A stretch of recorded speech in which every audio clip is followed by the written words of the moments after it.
Nishmat de... C'est votre papa, vous, madame?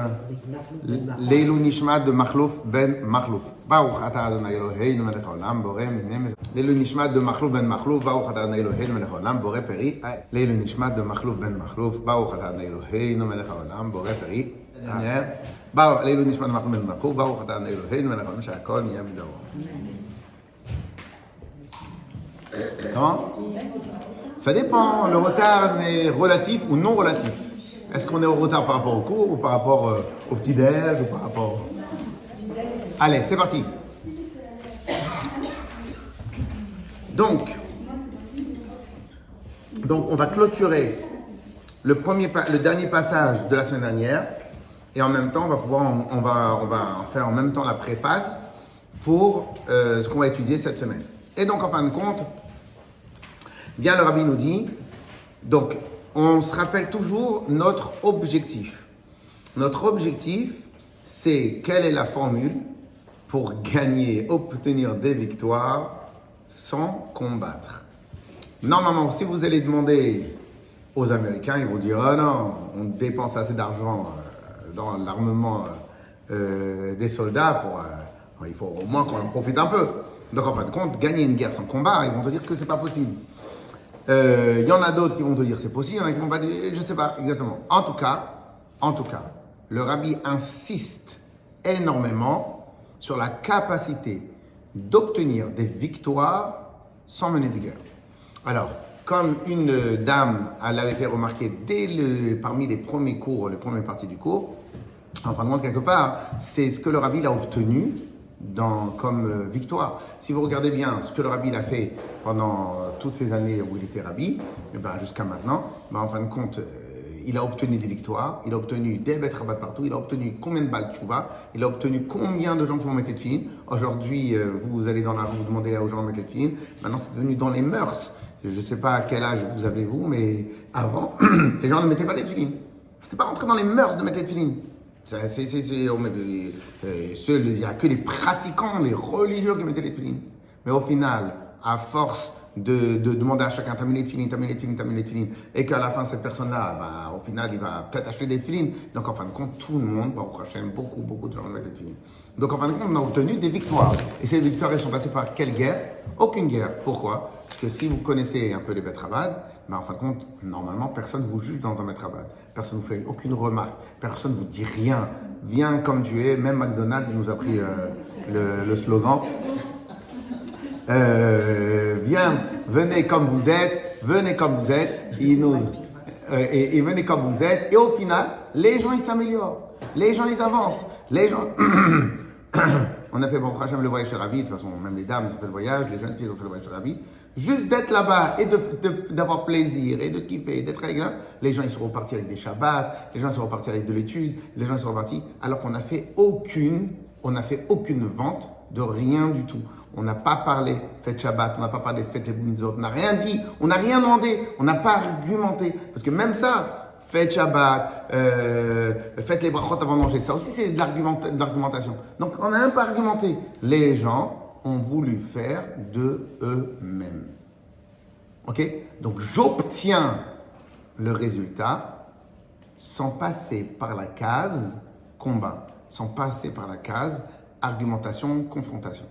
Ok? Donc on avait dit la règle, la formule de combat, et c'est de cette formule-là qu'on doit totalement s'éloigner. En vérité, on a expliqué qu'il ne faut pas s'éloigner du mal, mais qu'il faut que ça doit être notre repère, que c'est ça qu'on ne doit pas vouloir. On avait dit que combat est égal, guerre est égal confrontation est égal considération, parce que je considère l'ennemi, et considération est égal limitation. Dès lors que je considère mon ennemi en tant qu'ennemi, c'est qu'en fin de compte, celui-là, il n'est pas là pour me faire progresser, il est là pour m'empêcher d'avancer. Donc, il est ma limite. Si par contre, vous parlez à un homme d'affaires exceptionnel, quand il voit un concurrent, en fin de compte, quelque part, peut-être, il va même pas avoir un concurrent, il va avoir un tremplin, il va avoir une source à idées, il va même peut-être voir cette personnage, je vais le racheter. Ou peu importe ce qu'il va trouver. En tout cas, il ne sera pas un ennemi. Ok? Donc, en fin de compte, le fait de considérer un ennemi, c'est que je vais passer de pouvoir pour pouvoir aller au-dessus. Donc, c'est ma limitation. Ok? Dans l'autre sens, le pada beshalom. Pada Shalom, c'est-à-dire qu'en fin de compte, la manière comment je vais obtenir la victoire de ma sortie de mon problème que j'avais, en parlant de David Amelech, elle a été Beshalom, sans mener aucune guerre.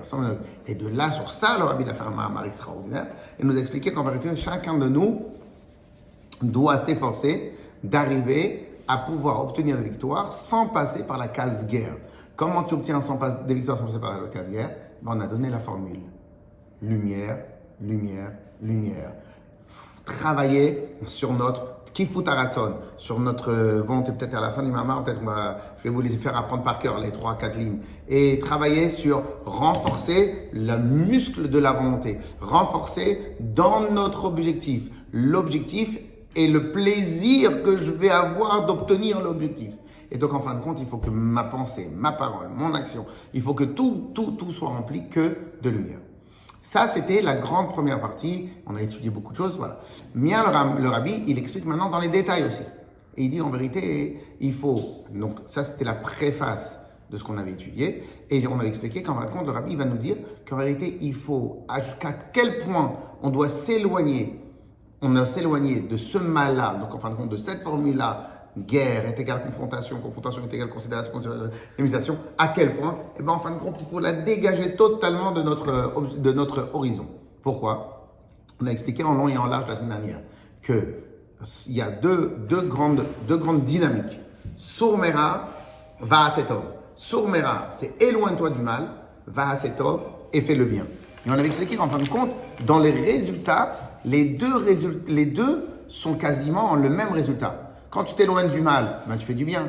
Quand tu vas vers le bien, tu t'éloignes du mal. Donc en fin de compte, les deux, ils sont les mêmes. C'est pour ça que peut-être que David Amel les a mis dans le même verset. Sourmera va à cet homme.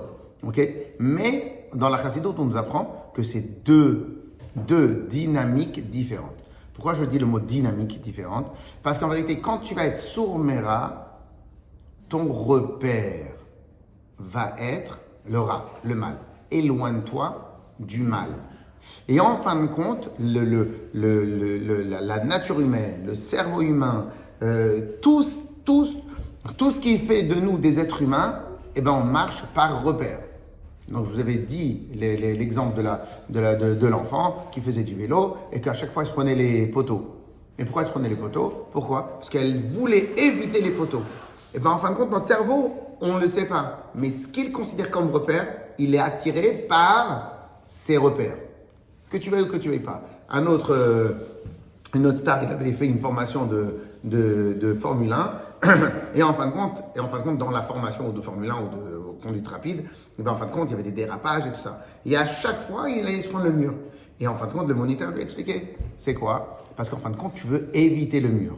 En évitant le mur, tu vas prendre. Je crois que même c'est ce qu'on appelle la loi de Murphy. Tu vas obtenir ce que tu veux éviter. Pourquoi tu vas obtenir ce que tu veux éviter? Parce qu'en fin de compte, en voulant éviter quelque chose, il devient ton repère. Et en devenant ton repère, ben sans le savoir, il infiltre et il est à l'intérieur de toi. Donc là, maintenant, qu'est-ce qu'on doit faire? On doit faire en sorte que tout ce qu'on va faire, eh ben, il n'y aura ni dans l'ADN, ni de près ni de loin, un repère négatif. Ok? Donc ça, c'était la grande idée des derniers cours. On a rajouté dans cette grande idée-là qu'en vérité, même dans l'étude de la Torah, c'est un truc de dingue, dans l'étude de la Torah, c'est magnifique. Même dans l'étude de la Torah, il peut y avoir deux dimensions. Sourmera, va à cet homme. Ok? Je refais une parenthèse sur le sourmera. Donc le ra, le mal, ça peut être le mal, donc faire des choses mal, ou bien tout ce qui est négatif. Ok? Mal ou négatif. Et donc, qu'est-ce qu'il nous dit le Rabbi? Il nous dit en réalité, même dans l'étude de la Torah, il peut y avoir sourmera. Comment sourmera? Ben, c'est simple. C'est simple. Imaginons maintenant que mon étude de Torah, elle est basée pour disséquer, analyser les paroles d'un voleur. Donc ma tête toute la journée, elle est dans quoi? Elle est à apprendre comment un voleur vole. Et comment je vais réussir à trouver la vérité dans les arguments du voleur. Donc ma tête toute la journée, elle est dans le vol. Sauf bien évidemment, comme je ne suis pas un voleur Et donc, je me suis préparé, je fais une belle tefila et tout ça. Donc, j'ai rien à voir. Donc, au final, j'arrive à voir. Mais je côtoie le mal. Ou bien je côtoie, ou bien je dois trouver la vérité dans les paroles d'un menteur. Mais je suis obligé de rentrer dans les paroles d'un menteur. Et comment on va faire pour dépatouiller l'histoire? Donc il faut que je rentre. Et en fin de compte, dans tout ce qu'on appelle la Torah niglée, c'est-à-dire le côté révélé de la Torah, tout ce qui est le côté révélé de la Torah, et ben en fin de compte, il nous parle de halachot. Si tu t'es pas levé le matin, qu'est-ce que tu fais pour le schéma Israël? Et justement, en me parlant que tu t'es pas levé le matin, donc tu es encore investi dans le mal, dans les choses, etc. Donc en fin de compte, toute cette partie halakha. Et en fin de compte, là, le rabbi, ce qu'on va faire dans page 174, le rabbi va nous dire qu'en fin de compte, la seule étude qui est basée que sur la lumière, ben en fin de compte, c'est l'étude de la Kabbale, l'étude de la Chassidut, l'étude de la Kabbale. Pourquoi? Parce que, mettez sur le côté, regardez. Voilà, c'est tout. Je suis écrit. Mais non, mais il faut juste mettre sur le côté. Non. Bon, donnez. C'est confisqué.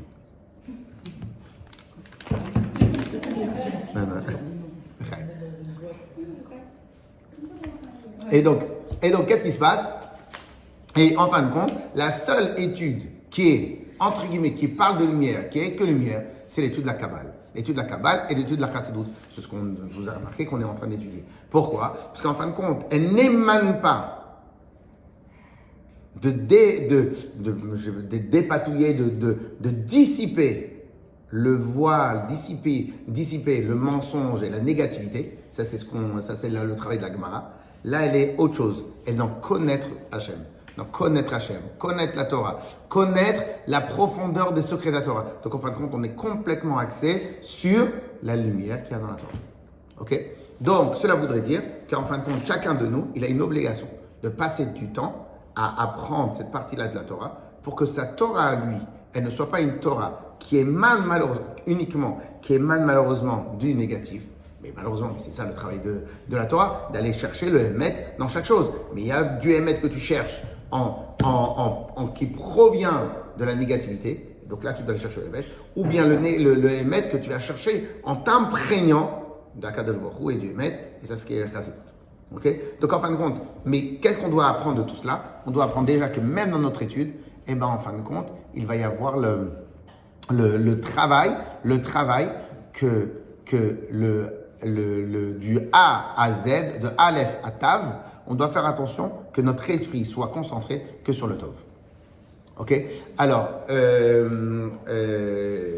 parmi les fois où on a parlé de ça, donc en fin de compte, il y a toujours quelqu'un qui pourrait se dire, oui, mais le problème c'est que des fois on se nourrit de ses erreurs. Ok? Et en fin de compte, des fois, il faut être consciente de ses problèmes et de ses erreurs pour pouvoir s'améliorer. Ok? Et en fin de compte, c'est pas obligé. C'est pas obligé. J'explique pourquoi. Parce qu'en fin de compte, quand tu fais une mise à jour dans une application, l'ancienne application, elle marchait. Donc pourquoi tu fais une mise à jour? Ben parce que maintenant, on a rajouté des nouvelles fonctions. Donc des fois, l'amélioration n'est pas dans la considération de l'imperfection ou de la nullité de quelque chose. Des fois, l'amélioration provient de ma volonté de m'améliorer. Point à la ligne. Quand tu as un chanteur, ou quand tu as un dessinateur, quand tu as un artiste qui s'entraîne alors qu'il est déjà au top, il cherche quoi? Il cherche pas. Mais il veut toujours faire mieux parce qu'il aime ce qu'il fait. Donc cela veut dire qu'il peut y avoir une vraie volonté d'amélioration sans passer par la case manque.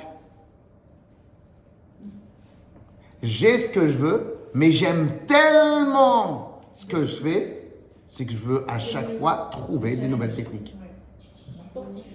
Un sportif, un artiste, en vérité tous les passionnés. Dès lors que tu es passionné, ben en fin de compte, tu vas chercher constamment à t'améliorer. Et cette amélioration-là, elle ne provient pas du manque, mais elle provient uniquement de ta volonté de rajouter. Ok? Donc, cela veut dire qu'en fin de compte, ici, on est... Alors, c'est une philosophie ou un point de vue ou peu importe. En tout cas, ici, on n'est pas en train de dire que dans celui qui veut que de la lumière, en fin de compte, c'est un bisounours il vit dans un monde utopique et en fin de compte, il n'est pas conscient du mal. Et donc en fin de compte, il ne va jamais vraiment s'améliorer, il ne peut pas avoir vraiment de dynamique parce qu'en fin de compte, il n'a pas conscience des problèmes. C'est pas qu'il n'a pas conscience des problèmes, c'est qu'en fin de compte, il est dans une autre dynamique totalement.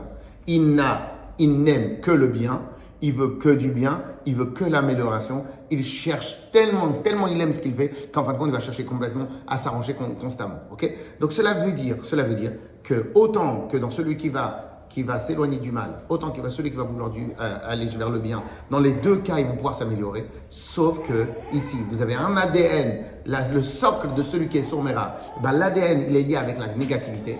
Que tu le veuilles ou que tu ne le veuilles pas. L'autre, il va aussi progresser, il va aussi chercher tout le temps à avancer, mais il est complètement lié avec quoi? Avec le tov. Ok? Donc cela veut dire, et ça je vous l'avais expliqué à l'époque où on parlait de la future école Bezrat Hashem. Donc en vérité, quand par exemple vous allez enseigner à vos enfants, vous allez leur demander d'être excellents. Ok? Quelle est la raison que vous allez les pousser à l'excellence?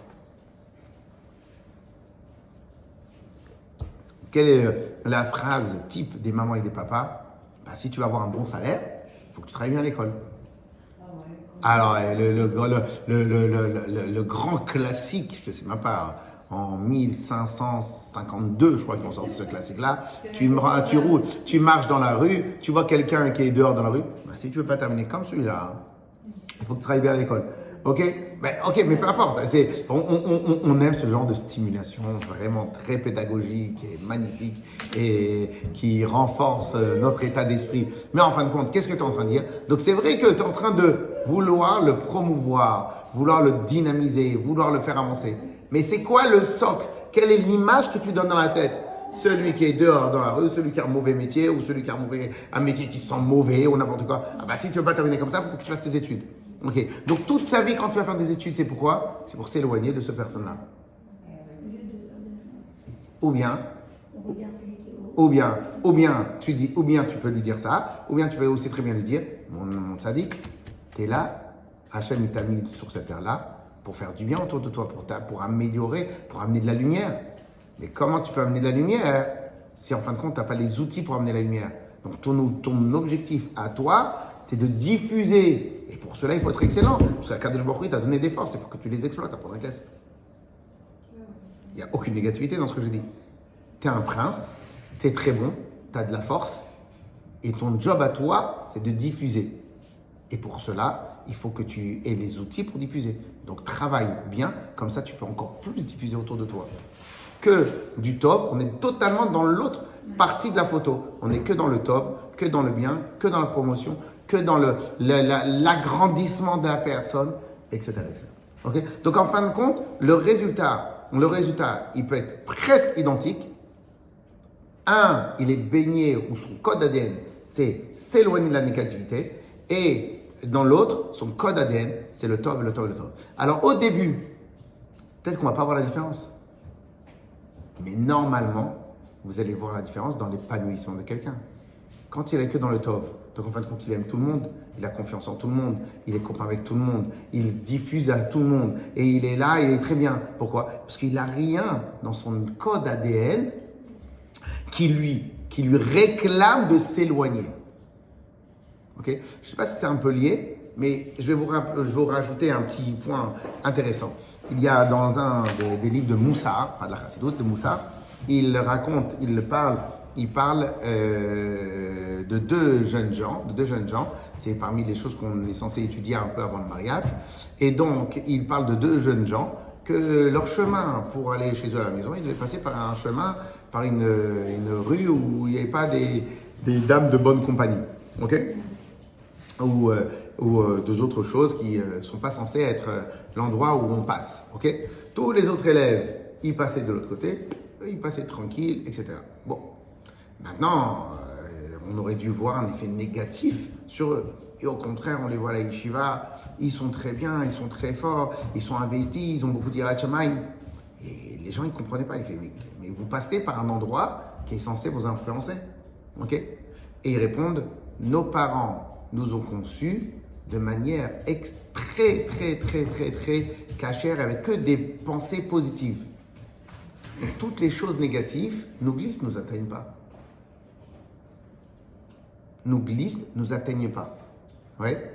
Donc en fin de compte, l'idée, qu'est-ce que ça veut dire? C'est-à-dire que tu ne peux pas, si ton code ADN, si maintenant il n'y a pas de négatif dans ton code ADN, dans la structure de ce que tu es ou de ce que tu fais, le mal ne peut pas s'y accrocher, il va glisser. Il faut bien qu'il s'accroche à quelque chose, il faut qu'il ait des atomes crochus. Et alors que si maintenant tu travailles, tu fais en sorte que tout ce que tu fais, c'est tov, l'idée c'est du tov, l'idée, le but c'est de la lumière, c'est d'obtenir la lumière, ta volonté à toi c'est de rajouter de la lumière, en fin de compte, tout le mal qui peut y avoir sur le chemin, il va glisser automatiquement. Ok? Donc maintenant, on va faire dans le texte ici tout de suite, et après on va voir que dans la tzedaka, on a peut-être aussi le même problème, et en fin de compte, donc en fin de compte, on doit faire en sorte que nos idées à nous, nos objectifs à nous, il faut que l'alpha et l'oméga, comme ça on dit? Non, c'est pas comme ça. Non. Que le début et la fin. C'est ça. L'alpha et l'oméga. Que le début et la fin soient totalement top. Donc on doit éviter tout ça. Yes? C'est difficile, mais en vérité, le terme difficile, il n'existe pas. Pourquoi? Parce qu'en fin de compte, c'est juste une question d'entraînement. C'est juste une question d'entraînement, ok? C'est quoi la différence entre un bébé et un sprinter sur 100 mètres? C'est une question de vitesse. Le sprinter, il va arriver en 10 secondes. Le bébé, il va mettre une demi-heure. Mais les deux, ils vont y arriver.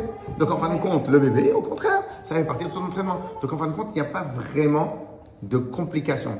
Le seul truc, c'est qu'il faut se mettre au travail. Et à partir du moment où on met au travail, au début, on est comme un bébé, on avance lentement. Et après, petit à petit, on va grandir la vitesse. OK? Yes? Allez, on y va. Pas 174. Alors, on va faire un peu rapide parce que ça, on a bien clôturé l'histoire de l'étude de la Torah, le passage de l'étude de la Torah, et après, on va devoir se concentrer sur la deuxième partie. Et c'est ça que les Chachamim, ils ont dit, que Pada Beshalom Kai ala Osek Batorah. Que quand on dit David Amelech, il a été libéré Beshalom, donc on a dit que dans le Shalom, il y a l'étude de la Torah. Kemvoar Bekama Ma'amarim, Shakavana Bazei al Limud Pnimiyut Torah. Quand on dit l'étude de la Torah, il n'y a que du shalom dans l'étude de la Torah, on parle essentiellement de l'étude de Pnimiyut Torah. La semaine dernière, on avait travaillé le principe de niveler la partie extérieure de la Torah et la partie interne à la Torah. Quand je dis de partie interne, en vérité, on parle des choses quand par exemple nous, en vérité, chez nous, à l'intérieur de nous, on a toujours un ministre de l'extérieur et un ministre de l'intérieur. Le ministre de l'extérieur, c'est comment on s'habille, comment on parle aux gens, etc. Il y a une certaine interface. Et il y a l'interface quand on est chez nous à la maison.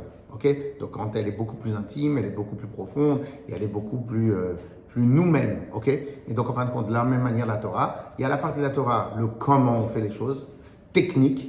Okay? Et une fois que tu as acquis la technique, tu rentres le pourquoi tu fais les choses. Okay? Donc, le pourquoi on fait les choses, c'est Pnimiyut à Torah, l'intérieur et l'intimité de la Torah. Puisque maintenant, je suis la troisième ligne, puisque maintenant, dans le Pnimiyut à Torah, la profondeur de la Torah, et bien en fin de compte, on parle que de choses de lumière. On parle que de choses spirituelles. Et dans le spirituel, tu émanes pas d'une négativité pour atteindre quelque chose de positif. Dans le spirituel, tu as déjà fait le travail en amont. Donc en fin de compte, moi je parle déjà du résultat positif et de comment comprendre et comment intérioriser le résultat positif. Et donc le travail dans l'étude de Pnimiyut Torah, des profondeurs de la Torah, il faut juste comment je prends ces sujets-là qui sont très profonds et comment j'arrive à les expliquer. Donc en fin de compte, tout le travail que vous toutes, vous avez à faire, tout le travail que nous tous, on a à faire quand on étudie ça, c'est comment intérioriser, comment soi-même percevoir toutes les choses qu'on vient d'expliquer, on va les percevoir et après comment on va les retransmettre. Donc en fin de compte, on n'est pas là pour essayer de séparer le mal du bien, ok? Shabbat, on a l'interdiction de trier le mal du bien. On n'est pas là ici pour trier le mal du bien parce qu'en fin de compte, on n'apprend que des choses bien. Donc dans les choses bien, mon travail va être quoi? Puisque j'ai rien à trier, puisque tout est bien. Donc c'est quoi mon travail? Comment le transmettre? Comment l'améliorer? comment le percevoir, comment l'intérioriser. Donc en fin de compte, dans toute cette étape-là, il n'y a pas l'étape s'éloigner du mal. Il n'y a que aller vers le bien. Ok? On continue.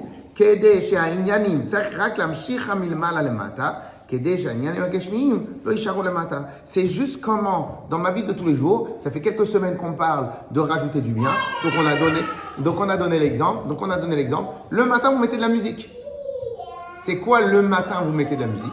Eh bien, en fin de compte, on a traduit cette idéologie d'amener de la lumière, d'amener de la joie. Et bien, en fin de compte, à quel moment j'ai affaire avec mes enfants et à quel moment j'ai besoin de leur faire démarrer une journée, pas quand ils rentrent le soir, ils sont fatigués, ben c'est au moment du réveil. Et donc, on a traduit cette dynamique-là en une action concrète. Quand on avait dit qu'on avait, par exemple, certains lexiques dans notre parole, c'est quoi certains lexiques? Bon courage, mon fils, bon courage. Dans le mot bon courage, tu l'as détruit.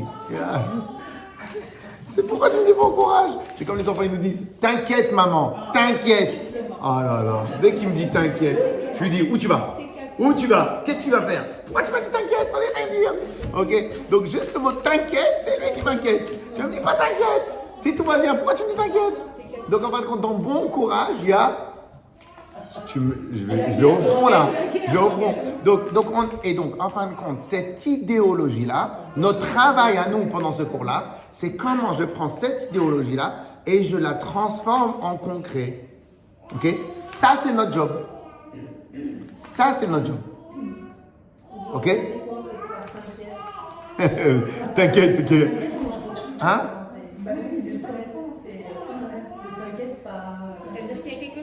Mais je vais gérer. mais non, qu'ils disent pas t'inquiète. Pourquoi ils me disent t'inquiète? Pourquoi ils me disent t'inquiète? Après, il y a des fois où il faut qu'ils me disent t'inquiète. Mais ça m'angoisse quand même. Donc, s'il prend les précautions, il n'y a pas besoin de t'inquiète. De toute façon, j'en ai qu'un seul qui me dit t'inquiète, hein, les autres. Ouais, c'est à eux qu'il faut le dire, c'est pas à nous. Oui, mais parce que nous aussi, dans notre langage, on a t'inquiète. Oui. T'inquiète pas, tout va bien aller. C'est quoi t'inquiète pas, tout va bien aller? Donc t'inquiète pas, il y a inquiète. Donc ne m'oublie pas, il y a oubli. Oui ou non? Donc en fin de compte, notre travail à nous, c'est de récupérer tout ça et le matérialiser, le concrétiser pour que ça devienne une part de notre travail. Ok? Alors que si je prends d'autres sujets, ben en fin de compte, avant de voir le tov, il faut que je le travaille, il faut que je prenne l'écorce, il faut que je l'épluche, il faut que je le malaise, il faut que je le marine, il faut que je le retravaille, il faut que je le mixe, il faut que je le truc, jusqu'à que ça devienne mangeable. Pourquoi? Parce qu'en fin de compte, la base, elle était négative. Donc il faut que je fasse un travail. Donc ça, c'est une partie de l'étude de la Torah. Il y a une autre partie de l'étude de la Torah où là, on parle que de Hachem, que des secrets de la Torah, que de la grandeur d'Hachem, que de la grandeur de la Torah, que de la grandeur du Ham Israël, que de choses. Ok? Et après, à nous de le concrétiser. Un autre exemple, si maintenant j'étudie très profondément sur Ahavat Israël, sur l'amour de son prochain, parce qu'on m'a expliqué à combien c'est important, donc très bien. Maintenant, il faut que le matin, il faut que j'améliore ma vision sur les autres, etc., etc. Donc après, tout notre travail à nous, c'est quoi? C'est réaliser, concrétiser ce qu'on nous a appris. Mais pas de filtrer si c'est bien ou c'est pas bien.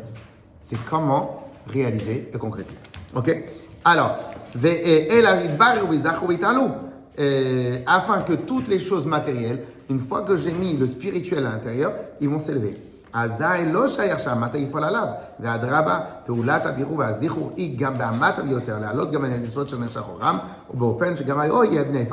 donc en fin de compte, puisque maintenant j'ai zéro mal, comme l'histoire que je vous ai racontée, j'ai zéro négativité même dans mon étude de la Torah. Donc en fin de compte, je peux rien craindre. Pourquoi? Parce que le mal, il va s'accrocher à quoi? Il faut bien que le mal s'accroche à quelque chose. Mais puisque maintenant, on ne parle pas la même langue. Si maintenant vous avez quelqu'un qui va vous insulter de la pire manière, dans une langue que vous ne connaissez pas, vous allez même lui sourire. Ah bon? Et oh non. Ok? Et si vous êtes pris, vous lui dites, je vous souhaite la même chose. Alors, maintenant, pourquoi ça va pas vous vexer? Mais parce que je comprends rien à ce qu'il dit. Comme je comprends rien à ce qu'il dit, donc ça peut me vexer. Ok? On raconte sur un chassid qui était devenu chassid, il avait un ancien copain d'Aïsha, ou qui est un chassid, il avait un ancien copain d'Aïsha qui n'était pas du tout chassid, mitnaged. Mitnaged, c'est ceux qui s'opposaient à la chassidoute. Donc lui, il avait un rabbi, le chassid. Et l'autre, à chaque fois qu'il avait l'occasion, il parlait du mal de son rabbi. Et lui, il continue à étudier normal, tranquille. Il continue à étudier normal, tranquille. Une fois, les gens autour de lui, ils disent, mais comment tu peux supporter qu'il parle comme ça de ton rabbi? Ah, il parle de mon rabbi? Mon rabbi, c'est un tzaddik. Je ne sais pas tout ce qu'il raconte. Il doit sûrement parler de quelqu'un d'autre. Ça veut dire quoi? C'est que si maintenant, il n'y a pas où s'accrocher, le mal, il s'efface. Il s'efface. De la même manière, je vous avais déjà dit plusieurs fois que beaucoup de personnes, beaucoup de rabbanim, s'étaient opposés au rabbi au début. Ok? Ceux qui ne voulaient pas du changement, etc., etc. En fin de compte, ceux-là, on ne les entend plus. Et au contraire, tout le monde a fait la update comme le rabbi. Tout le monde essaye de rapprocher des juifs, tout le monde essaye de faire des bonnes choses. Ok? Pourquoi? Parce qu'en fin de compte, pourquoi le rabbi s'y est jamais arrêté?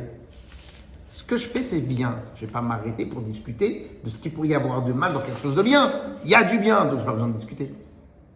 Et on avance. Comprenez? Pour les autres, ouais. Il ne faut pas qu'ils disent la Shana. Oui, mais bon. Ça sera l'objet d'un autre show. Ok? Il y en a qui vont du Lashon Hara pour le bien. Allez, on continue. Clair ou pas? Non.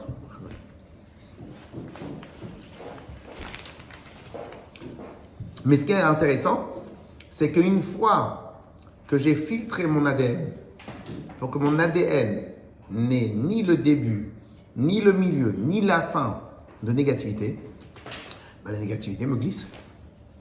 Elle me glisse totalement, elle va s'arrêter à quoi? Il faut bien qu'elle s'arrête. Il faut bien que même les insectes, les lézards, quand ils montent dans les arbres, comment ils arrivent à monter dans les arbres? C'est pas des araignées ou je sais pas quoi. Pourquoi? Parce que nous, en vérité, on ne voit pas, nous, que dans les arbres, il y a plein de petites... comme les alpinistes, eux, ils ont besoin de choses plus grosses, parce qu'en fin de compte, ils ont des gros doigts, mais ils sont tout fins. Donc, en fin de compte, ils peuvent s'agripper sur tout. Mais si maintenant, tu mets une araignée sur un truc hyper lisse, une araignée, elle ne peut pas monter. Ok? Pas comme dans le film. Elle ne peut pas monter du tout. Ok? Pourquoi? Parce qu'en fin de compte, elle ne se colle pas. Les insectes, ils ne se collent pas. Ils montent sur les petites les surfaces non lisses. Donc, dès lors qu'il y a une possibilité, on s'agrippe. Dès qu'il n'y a plus de possibilité, on glisse. Donc, dès lors que quelqu'un, dans sa tête à lui, il n'a que du positif, quand il y a du négatif sur le chemin, il ne comprend même pas de quoi on parle. Il avance.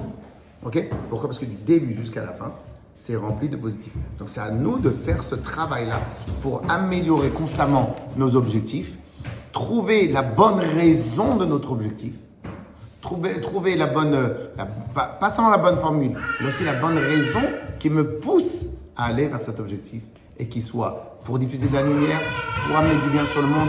Comme j'avais dit qu'en vérité, tous les métiers, ils peuvent nous amener une parnassa. Il y a des métiers où leur travail à eux, c'est amener la négativité sur Terre. Nous, en vérité, je veux ma parnassa, mais je veux amener de la positivité sur Terre. Donc en fin de compte, faire en sorte que notre environnement soit que positif. Yes? Maintenant, on va voir maintenant tout de suite que même dans la tzedaka, alors que c'est une action de tov, même dans la tzedaka, on peut avoir une idée négative. Une seconde.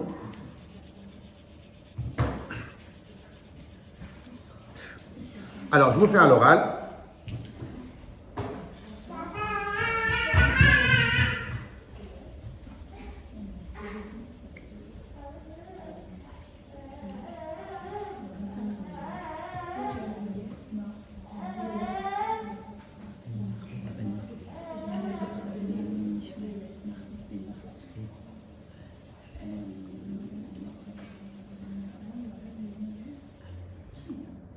Ok.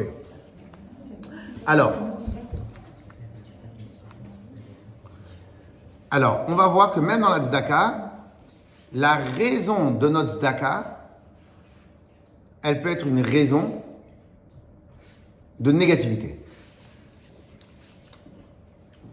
Comment? Et alors, je dis pas une petite tzedaka, même une grande tzedaka. Comment?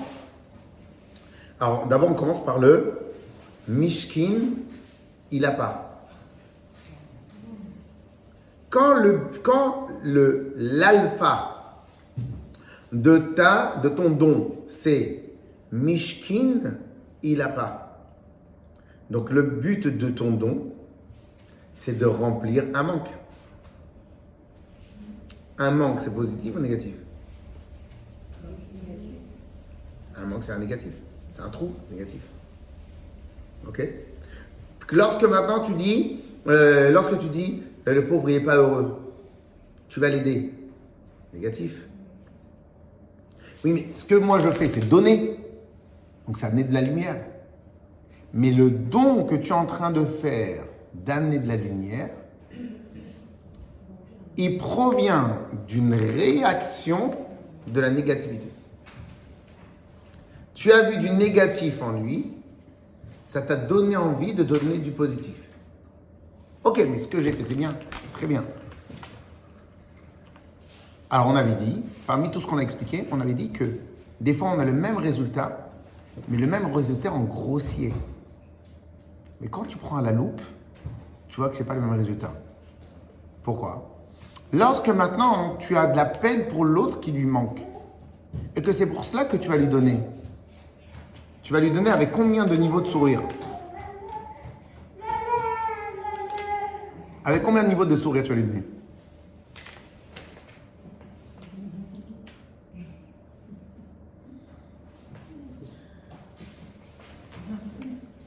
Ma soeur, elle appelle ça le bouchon.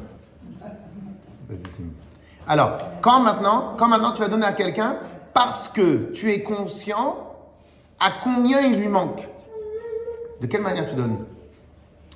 Ton don, il est rempli de lumière ou ton don, il a un peu de... Quand par exemple tu appelles ta copine parce que tu sais qu'elle n'est pas bien en ce moment. Des fois ton appel, il peut plus l'angoisser qu'autre chose. Pourquoi elle m'appelle? Ah oui, c'est vrai, je lui avais raconté la dernière fois l'histoire. Donc en fin de compte, toi tu vis une action de bien. Mais dans l'action de bien, hein, en fin de compte, comme il est mal. Et des fois, même des fois, tu vas lui réveiller les problèmes, etc., etc. Alors, mais si on veut rien, on va dire. Alors, deux secondes. D'abord, faire, c'est toujours bien, ok? Mais justement, alors regardez. Donc, et on avait parlé aussi des psychologues, ok? Donc, les psychologues, ils cherchent à t'amener du bien, mais en allant fouiner le mal. Hein? Exactement. Et va savoir s'ils vont réussir à arranger. Donc en allant fouiner le mal. On est d'accord ou pas? Très bien. Donc cela veut dire que dans quelque chose d'action de bien, s'il émane du mal, en fin de compte, même le résultat, des fois, il va être. Et je vais vous donner un exemple. Peut-être même, quand tu vas lui donner avec un sourire, mais tu ne vas pas lui donner la pêche qu'il faut. Tu ne vas même pas vouloir, quelque part, là, qu'il s'améliore.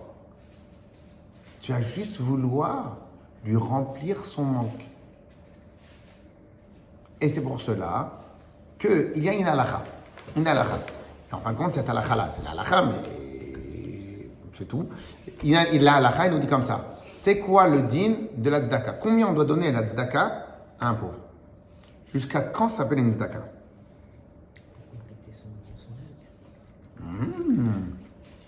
Combien en argent ça peut donner? Je dois donner de l'argent à quelqu'un parce qu'il demande la tzedaka. Jusqu'à combien je peux lui donner tout en étant de la tzedaka? Si je suis riche à millions, je veux donner à quelqu'un la tzedaka. C'est quoi mon obligation? Jusqu'à où elle va mon obligation? Jusqu'à ce qu'il passe de l'autre côté. Il y a une limite. Le seuil entre guillemets, seuil de 3 points. Vous avez bien répondu, je vais rajouter. La réponse, très bonne réponse. Là, la Chai nous dit Dei Marcero, parce que le passage qui nous dit Dei Marcero, Asher Yersarlo. Remplis-lui le manque qu'il avait. Ok. Même si c'était un ancien riche et que dans sa tête à lui, il était encore sur ses acquis de richesse, et qu'il avait un cheval, alors qu'un cheval avant c'était un état de richesse, et il avait même une personne qui annonce sa venue. Donc si maintenant tu dois donner à la tzedaka à quelqu'un qui était un ancien riche, et que là il n'a plus rien, que tu veux lui donner la tzedaka, si tu veux faire la mitzvah Emet au top, la mitzvah au top serait de lui donner jusqu'à qu'il ait assez d'argent pour acheter le cheval, pour avoir quelqu'un qui passe devant lui et qui annonce sa venue. Mais j'ai pas compris. Il y a des gens qui n'ont pas de quoi manger. Donc tu peux le remplir avec 50 euros, tu le remplis leur frigidaire. Et celui-là, tu vas lui dépenser 100 000 euros. Et 100 000 euros, c'est encore appelé la tzedaka, alors qu'à lui, la tzedaka, c'est 50 euros. Quel rapport là avec l'autre? Réponse de la halakha. Parce qu'en vérité, la base de la tzedaka, le terme de la tzedaka, quand tu dois donner la tzedaka à quelqu'un de pauvre, c'est Dei Marsero Asher Yersarlo. Donne-lui le manque qui lui manquait. Donc si maintenant c'est quelqu'un qui a vécu dans l'opulence pendant beaucoup de temps, donc en fin de compte, quand lui il est devenu pauvre, il n'est pas devenu pauvre de je gagne 1000 euros, maintenant je gagne 700 euros, il est devenu pauvre de je gagnais tant et maintenant je suis devenu pauvre. Donc le manque chez lui c'est quoi? C'est 100 000 euros. Ok? Cependant, la halakha nous dit, comme vous avez très bien répondu, Ve'yata metsuve le oshro. Mais tu n'as pas d'obligation de le rendre riche. C'est-à-dire que jusqu'à où va aller la tzedaka, concernant cette personne, jusqu'à lui prendre son salaire pour 2, 3, 4 mois de la personne qui va annoncer sa venue devant lui. Mais tu n'en prends pas 2. Il avait un cheval de telle qualité, c'était comme ça qu'il avait, donc tu lui donnes le cheval de cette qualité-là. Tu ne vas pas lui donner 2 chevaux. Il n'allait pas en charrette, il allait qu'en cheval ou il est en charrette, donc tu lui donnes ce qui me manquait. Ok? Donc cela veut dire que dans cette mitzvah de tzedaka, tu as bien sûr conscience qu'il faut donner à la tzedaka. Mais la source de ton analyse de la tzedaka, c'est aller regarder ce qui manque. Et donc tu vois bien que lorsque ta source d'analyse, c'est de lui vous montrer ce qu'il manque, ben tu n'es pas dans le côté de l'enrichir. C'est-à-dire dès lors que tu es dans la négativité, et ben en fin de compte, la négativité va te provoquer d'effacer la négativité, mais pas de remplir de lumière. Ok? Et donc cela veut dire que dans notre tzedaka à nous, notre tzedaka aussi, elle peut être emplie de négativité. Maintenant, je termine surtout sur comment dans la réalité de tous les jours, et ben en fin de compte, quelqu'un qui va vouloir donner, mais pour rendre riches les gens. Est-ce qu'il y réussit ou pas? Je ne sais pas. Mais pouvoir rendre riches les gens. De quelle manière il donne? Il va lui apprendre, il va l'aider, il va lui trouver. Déjà, il va lui apprendre. Il ne va pas juste lui donner de l'argent. Il va lui apprendre. Il va le faire connaître son cercle d'amis. Il va le rentrer. Il va lui mettre de la pêche. Il va lui mettre du dynamisme. Il va lui faire, lui élever sa manière de penser, etc., etc. Pourquoi? Parce que là, son but n'est pas de remplir le manque. Son but est d'augmenter la personne. Alors peut-être que en voulant l'augmenter, tu vas réussir que à remplir peut-être. Mais moi, je parle de mon travail à moi et de ma dynamique à moi. Puisque ma dynamique à moi, elle est, je ne regarde pas ce qui manque, je veux juste le voir encore meilleur et encore meilleur et encore meilleur et encore meilleur. Donc à aucun instant, à aucun moment, je prends la loupe et je regarde ses revenus. Parce que ses revenus ne m'intéressent pas. Je veux juste qu'il avance encore mieux qu'hier, et encore mieux qu'hier, et encore mieux qu'hier. De la même manière, quand je vais lui aborder, je vais lui parler des choses, je ne vais pas lui parler de choses, je vais pas lui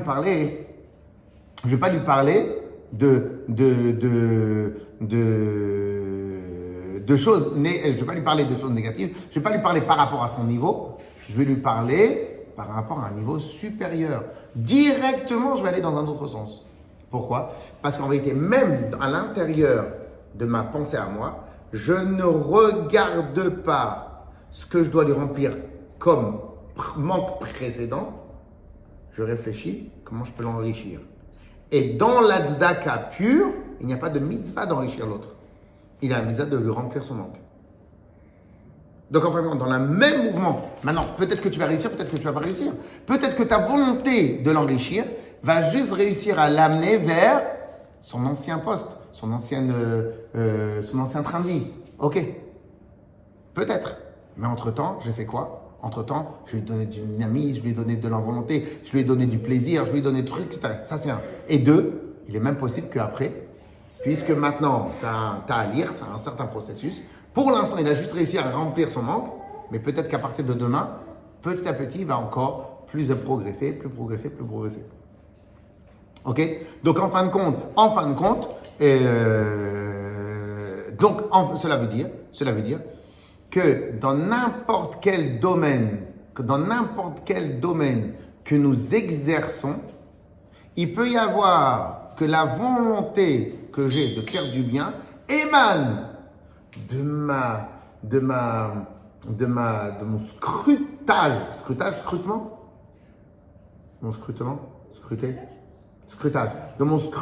du négatif et comment pallier au négatif. Mais dès lors que tu veux pallier au négatif, eh ben, tu te restreins et tu te limites, comme on a dit tout au début. On a dit au début, combat, guerre est égale confrontation, considération et limitation. C'est un truc de dingue.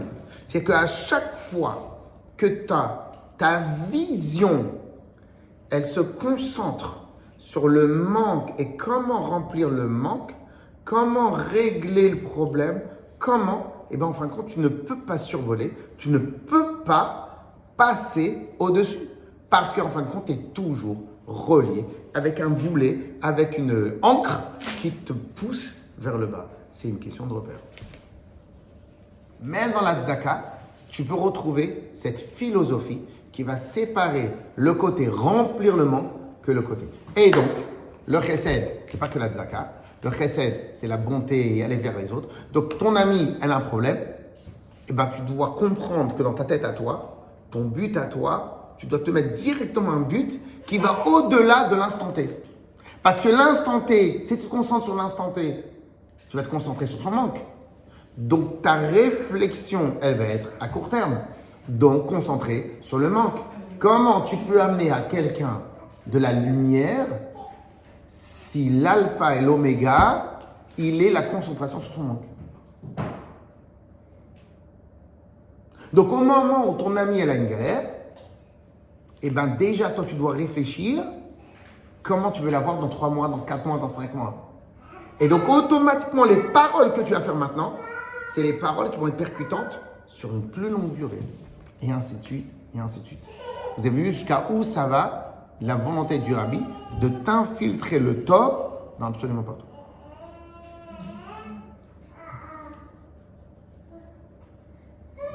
Truc de dingue ou pas? Et c'est comme ça dans nos enfants, c'est comme ça. Et dans tout. À chaque fois que tu vas amener du bien à quelqu'un, le bien que tu vas amener, il peut émaner de la concentration de ta vision sur ses faiblesses.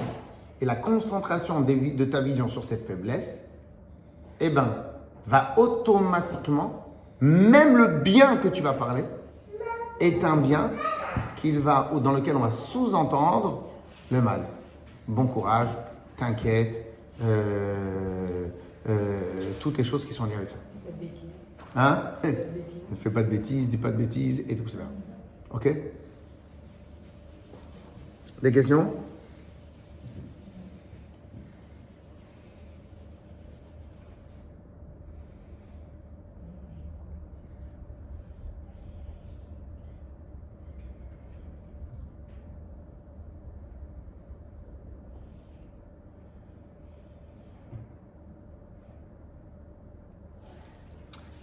J'arrive pas à trouver un exemple très intéressant, mais on va pas faire tout le texte parce qu'on l'a déjà fait un peu. Je voudrais vous montrer. Alors peut-être on va faire. Je sais pas si ça vous intéresse de voir le texte. On commence le début, après on va sauter un peu. Regardez dans le sif, donc 174, le va. Ve'al dererze. Ve'al dererze. Et de la même manière, on retrouve tout ce qu'on a dit. Donc, pour celles qui se rappellent, on avait 3 manières comment obtenir la victoire sans combat. Pardon, on avait 3 causes comment obtenir la victoire sans combat. On avait l'étude de la Torah, la tzedaka et prier. Donc, l'étude de la Torah, on a vu qu'il y avait une différence entre étudier une étude qui émane de la négativité et comment filtrer de la négativité et amener vers le positif. Donc ça, c'est l'étude. Et là, maintenant, on va travailler le deuxième niveau, la tzedaka. Mais comment il peut y avoir dans la tzedaka une part négative? Et même dans la voda de Gmilut Chassadim, vous avez bien vu que s'il n'a pas marqué la tzedaka, il a dit Gmilut Chassadim. Traduction de Gmilut Chassadim, c'est quoi? Gmilut, c'est promulguer, Chassadim du bien. Donc la tzedaka est une filière de la mitzvah Gmilut Chassadim.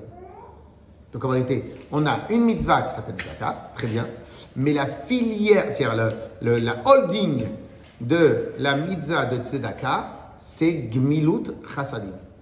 Donc quand par exemple, tu vas aider quelqu'un à porter ses sacs, ça s'appelle Chesed, Gmilut Chassadim. Traduction de Gmilut Chassadim, Gomel, Gmilut, c'est promulguer, donc promouvoir, promulguer, Chassadim, du bien.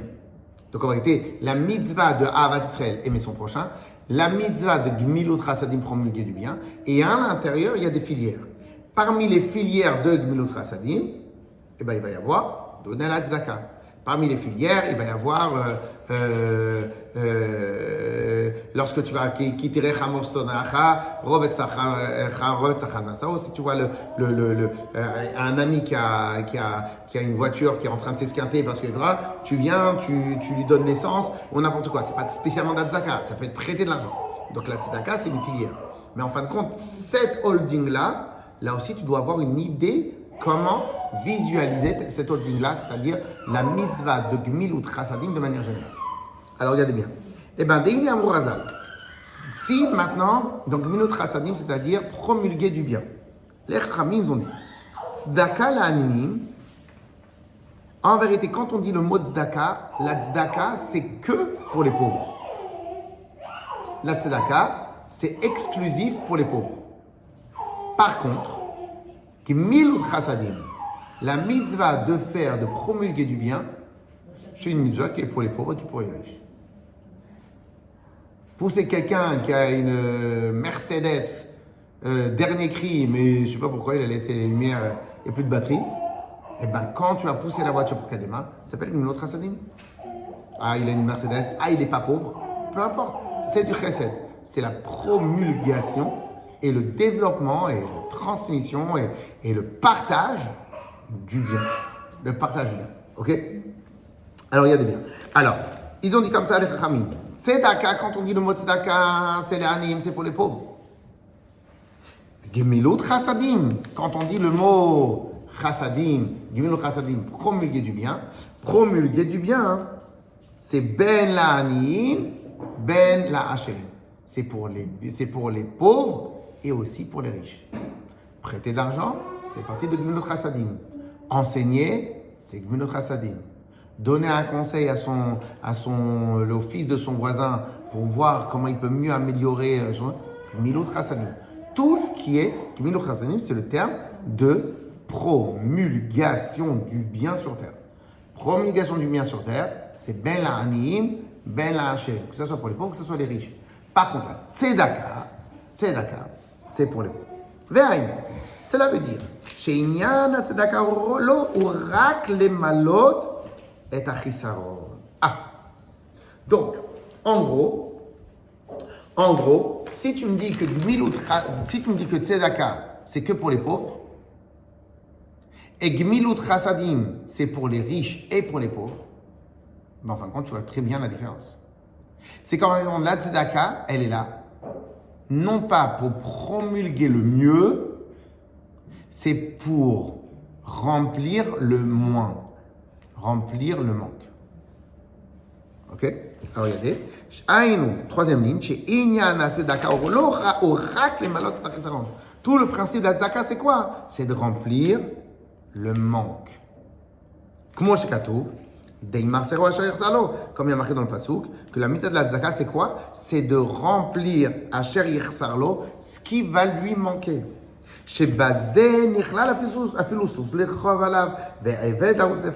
Que dans cela, ça marche aussi même un sous, lui donner un cheval, lui donner un serviteur. Mais tout ça, c'est uniquement pour lui remplir le manque. Donc en vérité, le problème de la tzedaka, c'est quoi? C'est qu'on est concentré sur son manque. On est concentré sur ses manques. Est-ce que je peux lui remplir comme manque? Mais pas de l'enrichir, pas de le faire grandir.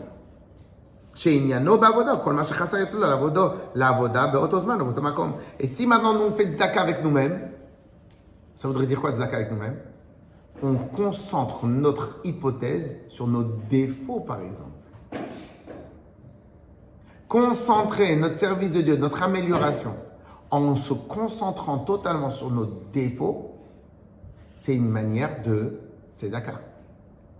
Si par contre, je vais concentrer toute mon attention sur mes qualités, comment améliorer mes qualités, comment développer de meilleures qualités, ou développer les petites qualités et les grandes encore plus grandes, ben en fin de compte, on fait quoi? On n'est plus dans le remplissage du vide, mais dans la promulgation de la richesse. La vérité, c'est pas de folie. Non, mais la vérité. Non, mais la vérité. Non, mais c'est de dingue. Non, mais c'est de dingue.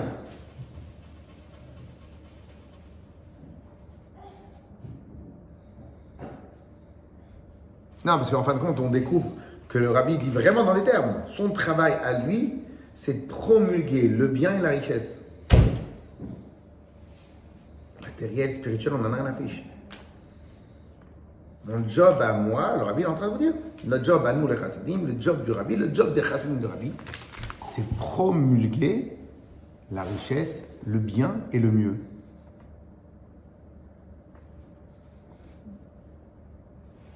Il doit y avoir dans notre lexique, dans notre manière de parler, dans notre manière d'agir, dans notre manière de réfléchir, dans le focus. On avait parlé la semaine dernière dans l'histoire de la caméra, que si maintenant quelqu'un il voit dans un super mariage, il voit deux personnes qui sont en train de se battre, donc il va se retenir que ça. Donc dans notre focus de notre vie, uniquement les points d'amélioration, les points positifs et les points d'amélioration. C'est un truc de dingue.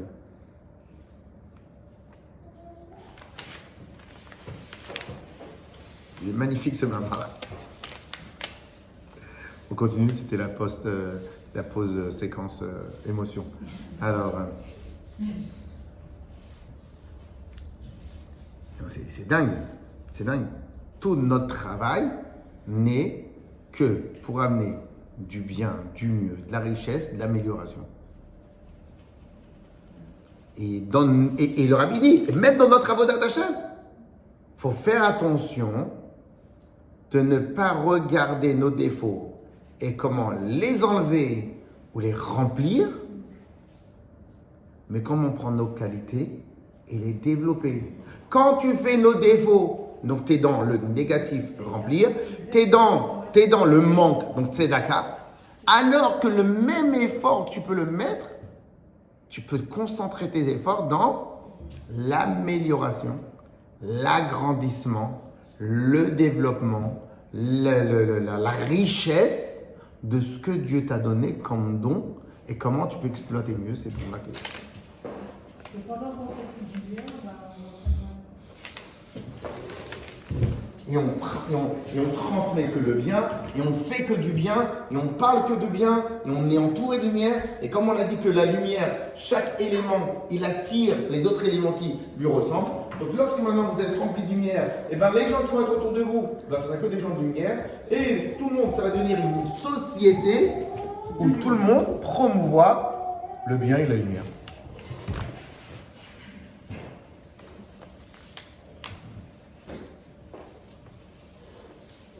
C'est de dingue. Non?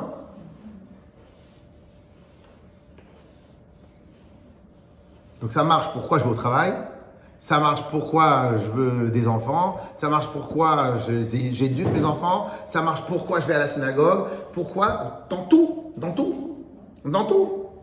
Pourquoi tu vas à la synagogue? Non, ça me manque. Mais arrête avec ce mot, ça me manque. Enlève-le ton dictionnaire. Pourquoi? Je vais apprendre. Je vais m'enrichir, je vais rencontrer des gens, je vais écouter, je vais me connecter. Que des mots de promotion et zéro culpabilité. Zéro culpabilité. La culpabilité, tu l'enlèves. Tu l'enlèves. Non, mais si j'y vais pas, la vérité, comment je vais. Après, je vais me mettre énervé. Arrête avec ta culpabilité. Arrête avec toutes ces histoires-là. Tu vas parce que tu as envie. Vous avez vu? C'est en fin de compte, c'est un lexique. C'est-à-dire faut dégager. C'est-à-dire faut expulser. Hein, pas dégager. Faut expulser toute référence au manque. Vous voyez? Regardez, alors je ne sais pas si on peut dire. Dans l'étude de la Torah, il ne parlait pas de manque. Il parlait directement de négatif. Ok? Là, peut-être on a rajouté un point dans le négatif qu'on avait dit dans la Torah, dans l'étude de la Torah, la partie Gemara, la partie Halakha, tout ça, émane de tous les problèmes qu'on peut avoir. Celui-là, il ment. La Gemara, elle va travailler. Comment on va voir s'il ment? Celui-là, il ne veut pas rendre l'argent qu'on lui a prêté. Comment voir, etc., etc. Donc, ça provient directement du négatif. Là, on parle. Oui, bien sûr, c'est du négatif, il ne peut pas être riche. Mais il ne t'a pas parlé du mot négatif. Il t'a parlé de manque. C'est même pas négatif. C'est un manque. Même le manque, tu me l'enlèves de l'histoire. C'est pas mal. Non, c'est fou. C'est à nous de traduire ça dans nos vies de tous les jours. C'est un travail. C'est un travail. On doit. J'ai de la peine pour toutes les personnes qui ne viennent pas à ce genre de shiur. Ça améliore la vie, ça. Non, mais ça améliore la vie. Hein? Comme nous qui sommes allés chez le rabbi. Mais c'est vrai qu'après, on ne s'imprègne pas du négatif. Le négatif, il nous glisse. Le négatif, il nous glisse. Voilà, on est bien, on avance. C'est quoi quelque chose d'inflammable? C'est quelque chose d'inflammable. C'est qu'il a une capacité de se connecter au feu. Donc, comme à l'intérieur de lui, il a une possibilité de connexion au feu, donc il est inflammable, il peut se brûler. Ok? Donc, on ne peut se connecter qu'avec ce qu'on a à l'intérieur de nous. Donc, de la même manière, si tu ne veux pas être connecté à du négatif, il faut qu'à l'intérieur de toi, tu éradiques toute négativité. Magnifique. Allez, on continue.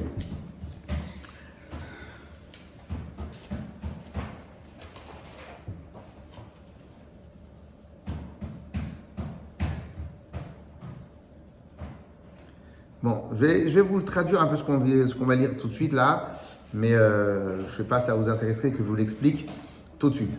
Alors, Ve'inyan bazeh, de'ine yadua shekol inyan shekeneged inyan ine shorash shorsho u'me'atzim tzum harishon. C'est connu que lorsque Akadosh Baruch Hu il a créé le monde, il y a eu un premier retrait d'Hachem. Et en fin de compte, alors, le retrait d'Hachem dont il est question, il y a plusieurs manières comment les maîtres l'ont apprise. Et il y a la manière de la chassidoute. La manière comment les autres maîtres ils l'ont appris, c'est un retrait réel. Hachem s'est retiré. Mais ça ne peut pas exister ça dans la philosophie chassidique. Pourquoi? Parce qu'il n'y a pas let atar, panoui, miné. Il n'y a pas un endroit dans la création qui est vide d'Hachem. Donc il ne peut pas y avoir de retrait réel. Donc c'est quoi un retrait? On l'a appelé un peu plus invisibilité. Non pas retrait, mais invisibilité. Mais même si tu dis qu'Akadosh Baruch Hu, pour créer le monde, il a eu besoin de se rendre invisible et de retirer sa présence pour que les êtres humains, l'existence puisse créer, ça ne change pas qu'il y ait une sorte de retrait.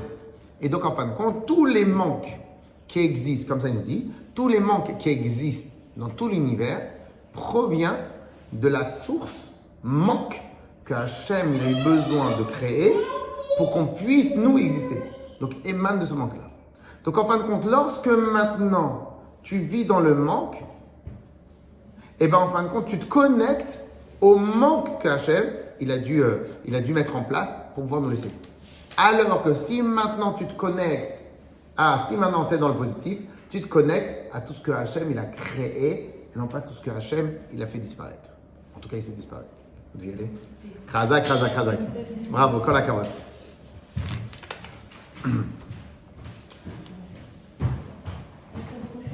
Bon, d'ici 11h30, je serai tout seul sur la table. Khazak. Ok? Alors, c'est ce qu'il nous dit ici.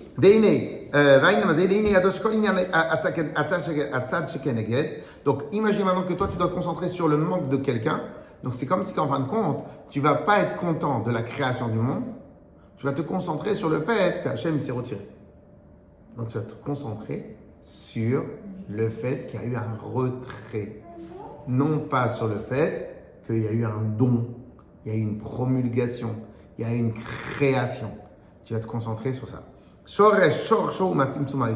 Donc tout ce qui existe en mode manque dans l'univers provient de ce premier manque Hachem. La première fois Hachem s'est retiré de manière assez violente, qui s'appelle Siluk, qui s'est complètement retiré. Et après ce retrait, en fin de compte, Hachem, il a commencé à tout créer. Donc, il a fait une descente, un dégagement, une explosion de lumière pour faire avancer.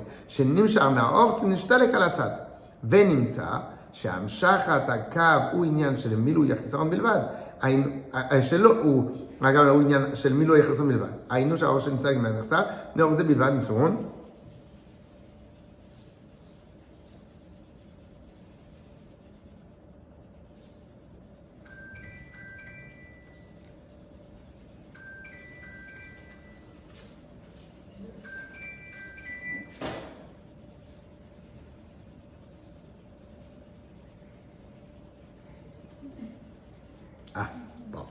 Alors, je vais vous faire un résumé. La question, elle est, combien de temps vous me laissez pour faire ce petit résumé magnifique? Résumé, c'est court. On va aller. Alors, écoutez bien. Écoutez bien. Pas mal.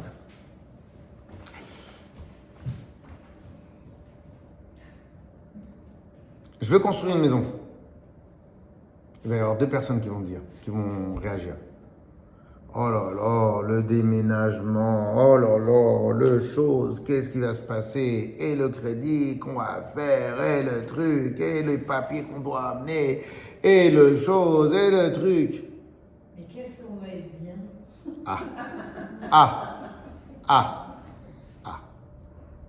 Mais qu'est-ce qu'on va être bien? Donc il va y avoir deux personnes qui vont se concentrer. Un, c'est le Tunisien, qu'est-ce qu'on va être bien? Et je rigole, ça va, c'est pour l'animation, Alors, et donc il y a un qui va se concentrer totalement sur le mouvement de Tov qu'il y a, et l'autre va se concentrer sur les étapes. Donc sur le mal, sur ce qui manque, mais ce qui manque est une étape, c'est pas l'objectif. Ok? Très bien. Parce qu'en vérité, même un enfant, il en manque. Il en manque de devenir.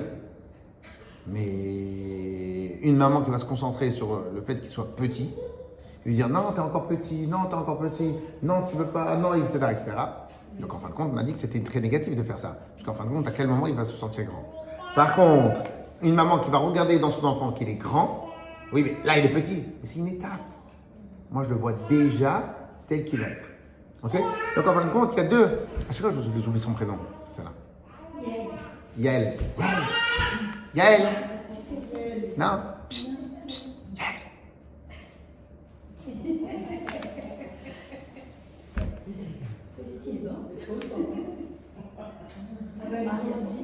Alors. Alors, et donc en fin de compte, qu'est-ce qui se passe? Donc, qu'est-ce que le rabbi est en train de nous expliquer? Il est en train de nous expliquer la chose suivante. Tout ce qui existe comme manque sur Terre tire sa source du premier manque qu'il y a eu. C'est quoi le premier manque? Le manque quand un cas de l'autre, il a eu besoin de se retirer pour laisser la place à l'existence. De ce manque-là, qui était violent, qui était énorme, Akadosh Baruch Hu, comme ça il y a marqué après c'est d'autres, on est dans la Kabbale, Akadosh Baruch Hu, il a laissé passer un fil de lumière, que c'est à travers ce fil de lumière là qu'il a rempli tout le reste de la création. Alors, je ne vous l'ai pas bien lu tel que c'est le sens final, et donc en fin de compte, qu'est-ce que le rabbi est en train de dire? Il est en train de dire comme ça. dans les deux cas, et le manque et la lumière, il y a l'esprit du manque qui plane.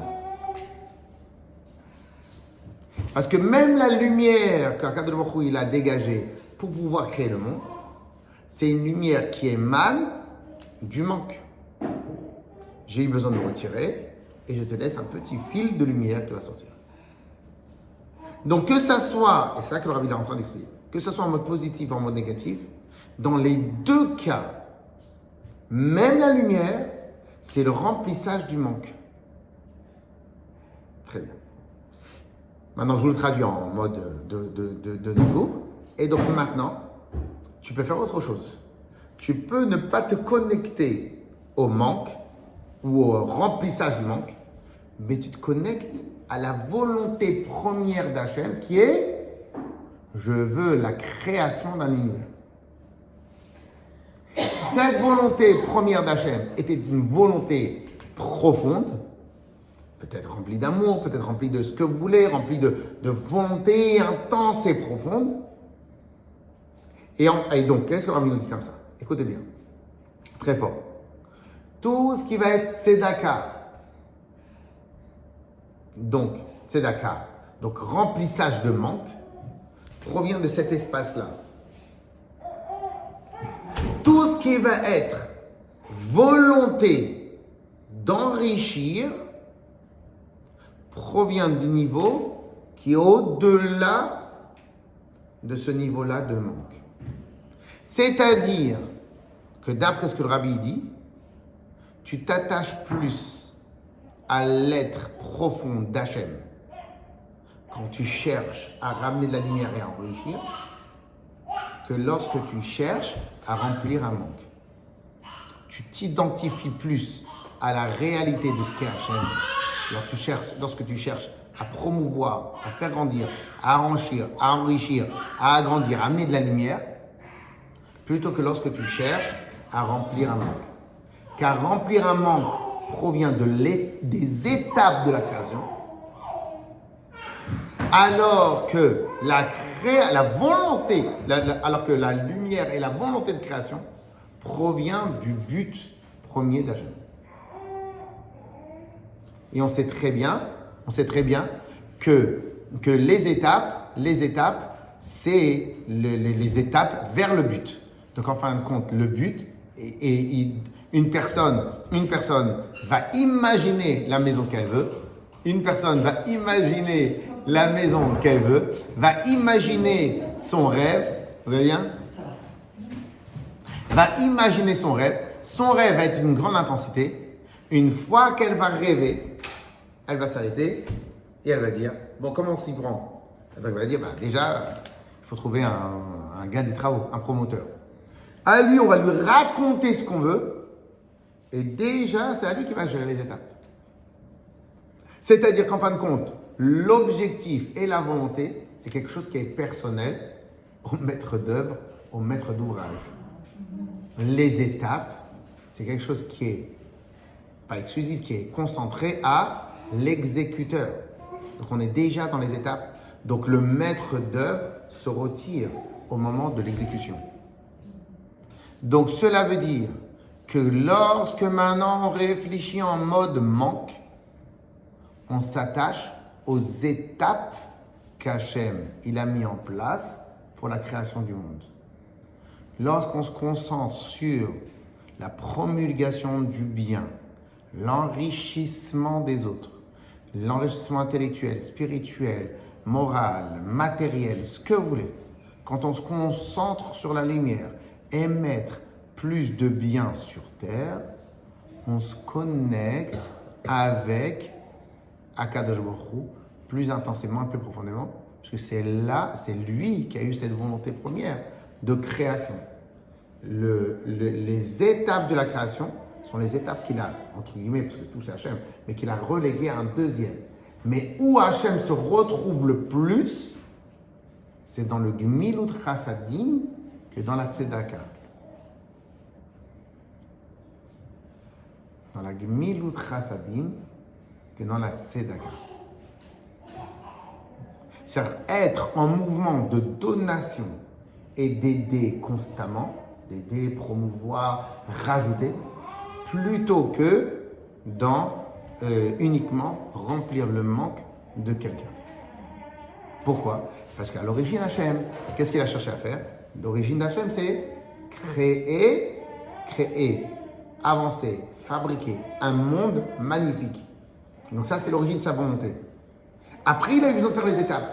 Donc, tzedaka et s'investir dans le remplissage des manques, ça veut dire que ton service de Dieu est lié avec la tzedaka, qui est relié avec les étapes de la création. C'est hyper profond. Alors que l'investissement dans le rajout, l'enrichissement matériel, spirituel, moral, l'agrandissement, etc., c'est une concentration absolue et dans un attachement avec la volonté suprême d'Hachem. Parce que c'était sa volonté suprême de créer. Les étapes, c'est étapes. Et là, c'est créer. Donc, en fin de compte, plus tu es dans une politique d'enrichissement, tout confondu, plus tu t'attaches avec la volonté profonde d'Hachem et non pas avec les étapes, mais avec la volonté profonde. Pour vous donner un exemple de c'est quoi une volonté profonde, j'aime bien ramener cet exemple-là qui est ramené. Il a marqué que une personne, et malheureusement on peut le vérifier chaque jour, une personne qui n'a pas de maison, comme ça la Gemara nous dit, Adam shen lo bait ou lo Adam. Une des différences entre nous et les animaux, alors au passage, je suis parti dimanche à la ferme avec les enfants, enfin il est occupé, et il y avait un écriteau sur un des animaux, un écriteau très intéressant, que chez les animaux domestiques, il y a aussi la notion de maison. Ils ont une étable, ils ont un truc, il y a aussi la notion de maison. À un endroit où ils vivent, où ils s'amusent, il y a un endroit où ils vont dormir, ok? Et à l'inverse, les animaux sauvages. Les animaux sauvages, par définition, n'ont pas de maison. Et bien, en fin de compte, sans comparaison aucune, un être humain qui n'a pas de maison, il a cessé d'être un être humain. Comme ça. Et malheureusement, on le voit. Quand les gens dans la rue, ils n'ont plus de maison, ben, en fin de compte, ils n'ont plus de connexion avec la réalité, ils n'ont plus besoin d'être propres, ils n'ont plus besoin de parler, ils n'ont plus besoin de rien, ils sont déconnectés totalement de la réalité. Ok? Donc en fin de compte, ils vont où ils vont, ils font pipi où ils vont, ils font caca où ils vont, ils mangent ce qu'ils veulent, ils ne font plus attention à plus rien. Pourquoi? Parce qu'ils ont cessé d'avoir. C'est un niveau extrêmement grave. On ne va pas commencer à réfléchir comment on arrive à ce niveau-là, mais c'est un niveau extrêmement grave. C'est beaucoup de peine pour ces gens-là qui sont arrivés à ce niveau-là. Très bien. Maintenant, toi, tu veux habiter dans une maison, et même quelqu'un qui n'a pas beaucoup les moyens, même s'il a un 5 mètres carrés, c'est chez moi. Et de la même manière, quand tu vas être dans un hôtel pendant quelques temps, tu n'auras jamais le repos de ton esprit et de ton cœur que quand tu vas retourner chez toi à la maison, et même si ta maison elle est moins belle que l'hôtel que tu étais. On est d'accord ou pas? Pourquoi? Parce qu'en fin de compte, la maison est une connexion extrêmement profonde avec toi-même. Parce qu'en fin de compte, c'est ça qui te rend homme ou qui te rend animal. Ok? Donc ça, c'est ce qu'on appelle une volonté profonde. C'est-à-dire c'est une volonté qui est au-delà de l'explication, que tu ne peux pas maîtriser, qui est au-delà de tout. C'est une volonté profonde, qui est totalement liée avec ton être, toi, est-ce que tu représentes toi, est-ce que tu es toi. Ok? Et bien en fin de compte, la volonté profonde d'Hachem était de créer le monde. Les étapes sont le retrait et l'invisibilité d'Hachem.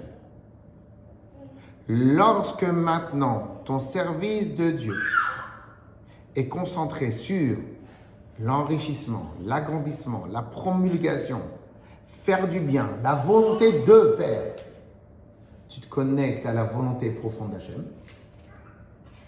Lorsque ton service de Dieu, ta manière de réfléchir, elle est liée avec remplir les manques, tu te connectes avec les étapes de la volonté d'Hachem.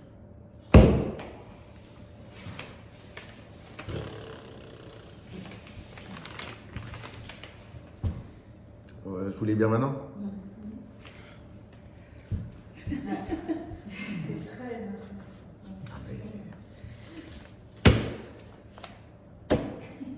La journée devrait bien se passer. Non. Pas de réunion. C'est la journée va Va, venir. exactement. Exactement. Non, je vous fais le dernier ligne. Allez. Oh là là. C'est. Vous prenez la 2, 4, 6, 7e ligne. Juste avant, il utilise un terme qu'on n'a pas encore beaucoup travaillé ensemble. C'est le terme que la Hatzmut, l'essence même d'Hachem. Donc, comme on n'a pas beaucoup travaillé ça, je ne vais pas l'utiliser, je ne vais pas en parler dès maintenant. Et donc, en fin de compte, l'essence même d'Hachem se retrouve dans sa volonté de vouloir créer le monde, etc. Alors, il dit comme ça. Puisque tout l'objectif, c'est la 7e dernière ligne, soit et qu'il y ait une mise en libération Béchalom, ok? La on a dit que le shalom, c'est le contraire de la guerre. Guerre est égale confrontation, considération, limitation. Et on avait dit que nous, on n'a pas de limite. On ne veut pas avoir les limites. On ne va pas avoir de confrontation. On ne veut rien. Tout est lumière. Donc, le inyan, donc ça ne suffit pas.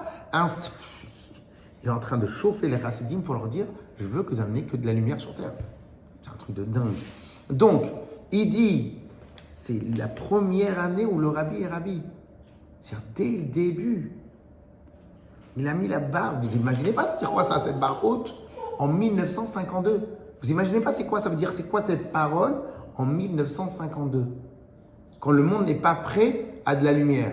Et qu'en fin de compte, il y a tellement, entre guillemets, de contraires à la Torah, l'esprit de rébellion, parce que c'est les années 60, ça c'est les années 50, 60, etc. La rébellion contre Hachem, la rébellion contre la Torah, la rébellion contre les règles, etc., etc. Et en fin de compte, il dit, notre travail à nous, et c'est d'amener. Donc ça ne suffit pas juste de voir quelqu'un, il n'a pas fait sa bar mitzvah, et ben juste tu lui trouves des tefilines pour qu'il monte à la Torah, etc. C'est pas que ça. Ça, c'est tu le remplis un manque. En fin de compte, je veux pas que tu observes le manque et tu cherches à le remplir. Ok? Donc la tzedaka, même spirituelle, qui est le remplissage de manque, c'est pas ce que le rabbi il attend de nous. C'est pas ce que Hachem il attend de nous. Chez Aliadan, parce qu'à travers la tzedaka, il y a juste le remplissage du manque. Donc quelqu'un il mange pas cachère, juste tu lui remplis son frigidaire. Mais c'est pas ça. Tu l'as pas enrichi. Et la tzarech liot ha'inyan de gimlot chassadim. Enfin, il va être gomel chesed. C'est quoi gomel chesed? Promulgation du bien. Ça n'a rien à voir avec le mal. Puisqu'en fait, on a dit que gomel chesed, ça peut être aussi pour les riches. Donc, dans gimlot chassadim, je ne sais même pas si toi t'es riche ou t'es pauvre. Mon job à moi, c'est t'enrichir. Donc, où je trouve une place pour un enrichissement, je le fais. Si l'enrichissement, il est dans l'étude, je le fais. Si l'enrichissement, il est pour donner des bons conseils, je le fais. Si ton enrichissement, il vient par le moral, je le fais. S'il est par trouver une kala, je le fais. L'enrichissement. En fin de compte, tu ne donnes pas uniquement pour les remplir le manque. Et là, on donne tout ce qu'on nous demande, mais et je te donne, mais je pose même pas la question si tu vas t'enrichir ou pas, si tu manques ou tu manques pas. Peu importe, je te donne. Gomel chesed. Je regarde pas si maintenant je remplis ou je te rajoute. Peu importe, je donne. Et si tu rajoutes, c'est encore mieux. On est dans la donation, pas dans le remplissage. Et donc automatiquement, lorsque maintenant ton service de Dieu, ça aussi on n'a pas trop travaillé, lorsque maintenant ton service de Dieu est d'une manière, et ben t'attires du haut l'identique à ton service de Dieu. Ok? Donc lorsque maintenant tu es Gomel Chesed, donc tu cherches à donner, comme la volonté suprême d'Hachem qui est de vous donner,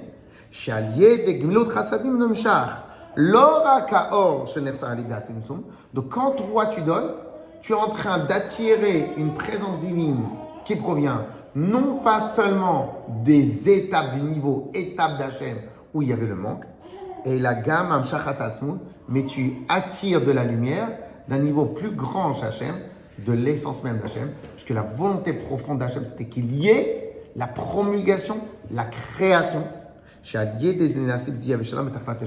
et à travers cela, donc automatiquement, il y a le résultat du shalom, le résultat de la victoire, sans passer par l'étape guerre, puisqu'en fin de compte, dans ta pensée à toi, tu n'as même pas réfléchi sur aucune étape qui est liée avec le négatif. Ah mais sérieux. Ah, ouais.